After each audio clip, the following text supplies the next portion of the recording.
The 2001 Royal Rumble had a runtime of 1 hour and 2 minutes. It premiered on January 21st at the New Orleans Arena in New Orleans, Louisiana.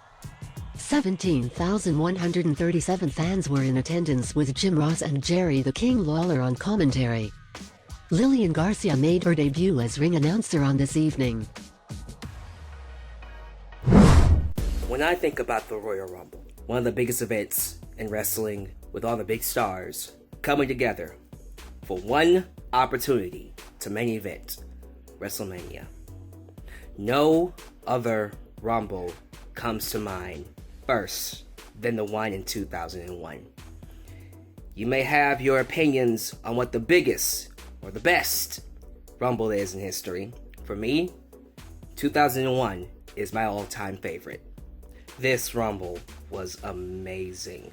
The crowd in New Orleans, commentary, Jim Ross and Jerry the King Lawler, doesn't get any better than that. But just look at the names in this Rumble. You had the Hardy Boys, both Jeff Hardy and Matt Hardy. You had an appearance from Drew Carey, a return from the Honky Tonk Man, Haku, and the Big Show, who was gone for a short period of time because, let's just say, he wasn't hacking it. But on top of them, look at this. You had Kane, who had the most eliminations ever up to this point. 11 eliminations for the Big Red Machine. So he officially breaks Hulk Hogan's record for the most eliminations. Well, the record that both Austin and Hulk Hogan held. You also had Raven, Al Snow, Perry Saturn, Steve Blackman, Too Cool, Grandmaster Sexy, Sky Too Hottie, and, well, Rikishi was in it too, but he wasn't a part of Too Cool. He was a heel.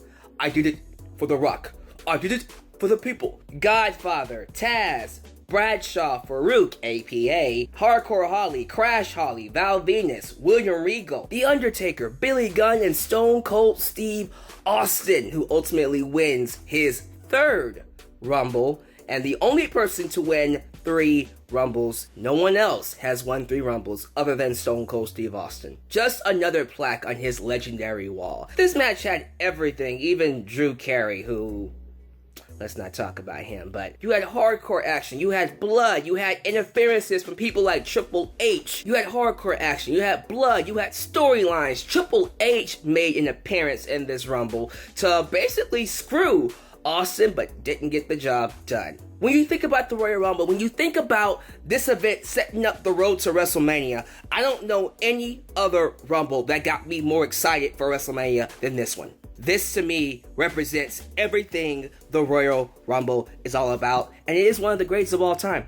One of the greatest Royal Rumbles in history. But that's just my perspective.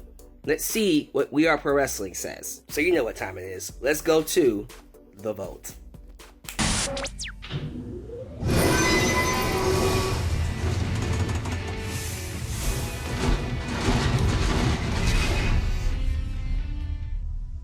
The 2001 Royal Rumble match is one that some say is the greatest Royal Rumble match of all time. While I will always go to 1992 as the greatest, the 2001 edition is up there amongst the best Rumble matches in history. Top 5 easily. I'll say number 2. Some will say number 1. Regardless, it's an all-time Royal Rumble match. And what we remember this Rumble match for is not for who won the match, but we remember this for being Kane's greatest night. Kane, in a rare feat, was both the Iron Man as well as eliminating the most wrestlers. This was the 4th time it has happened thus far in the Rumble match. Kane entered at number 6. He lasted 53 minutes, 46 seconds, which, for a 7-footer to last almost an hour, is impressive as hell. It's like this match shows how truly underrated Kane was as a performer. However, what we remember this for is Kane breaking Hulk Hogan's 1989 and Steve Austin's 1997 mark for eliminations. The prior record was 10. The record was broken. Kane eliminated 11 wrestlers, a record that stood until 2014. Kane eliminated Grandmaster Sexay, Steve Blackman, Al Snow, Raven, Perry Saturn, the Honky Tonk Man, Taz, Crash Holly, Albert, Scotty Too Hottie with assistance from The Undertaker, and The Rock. And more than any other championship or accomplishment in his wrestling career, nothing will top the 2001 Royal Rumble match, even in defeat. I mean, think about it like this. We remember this not for who won the match, but we remember this for what Kane did, even in defeat.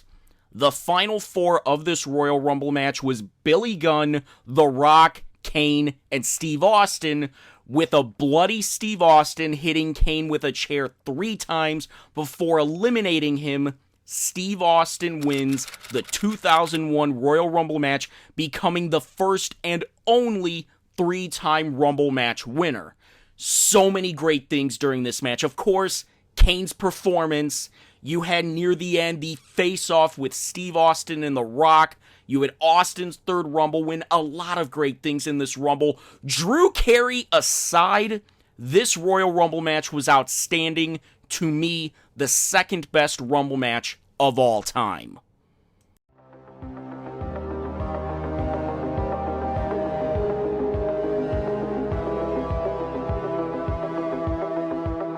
The 2001 Royal Rumble receives her honorary grade of A+.